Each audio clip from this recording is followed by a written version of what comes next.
Makiaria hindi ya kurekererio kwa arwaru aria mariheirwo marihi ma thibitari thutha wa kuremererwo ni kwaga mbeca thutha wa kwamukira urigitani thibitari-ini ngurani bururi-ini, atongoria a ngwataniro kiumbe ya Save a Life mendekithitie thirikari cia kaunti kuongerera kigina kiria kigayagirwo ruhonge rwa ugima wa mwiri wa muingi. Mathibitari ma matikoretwo equipped, mangĩ matirĩ na ndawa, na okorwo thirikari county governments no national government no gerere bia cia county government na ukorwo ati mena bia enough cia ko equip mathibitari maya, na njuge kindu kingi nginya githukagia ni wici. Okorwo na wici no rorwo wega ati bia ona iria nini ciroka niratumika wega, aritu no mahote kuona urigiti. Ndagitari Joseph Murimi wa Save a Life akiuga korwo thirikari cia kaunti no ciongerere kigina giki kuma gicunji kia 6% nginyagia 15% o mwaka, thibitari iria ikoragwo rungu rwa thirikari cia kaunti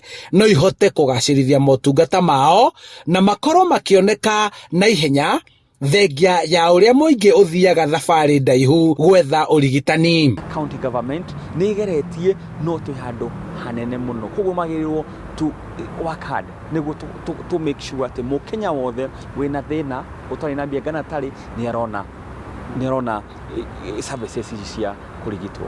Niriendekithia rinyititwo mbaru ni ndagitari Peter Kilonzo uria ni mutaramu wa guthinjana, akiuga muingi bururi-ini ni ubatie gwitikira kwiyandikithia mutaratara-ini wa mũbango wa NHIF niguo matigage kuherithika riria maretha mbeca cia kuriha marihi ma thibitari. So long as we are practicing out of pocket payment for healthcare, we shall remain poor.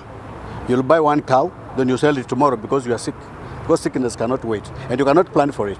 The only thing that will save us is a kind of an insurance. If NHIF is well done, given enough money, well run, it can be a good solution.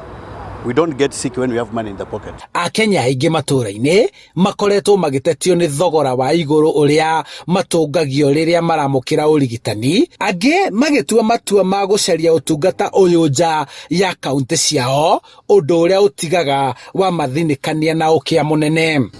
Nyayo familia zinauzanga mali yao, mtu anauza gari vichaka akitafuta venye anaweza saidia mtu wake ama venye anaweza saidika.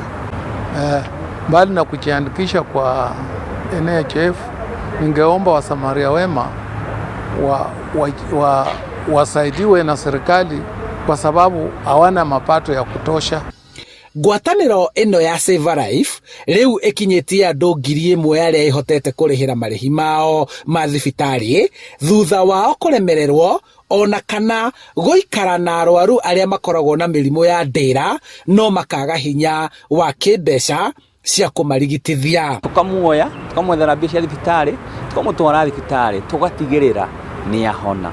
No muthi tura celebrate andu 1,000 aria tuteithitie na tuteithagia andu mena mirimu complex. Handu-ini ha Inooro TV kuma kaunti-ini ya Kiambu, njĩtagwo Charles Gĩkunga wa Kariuki.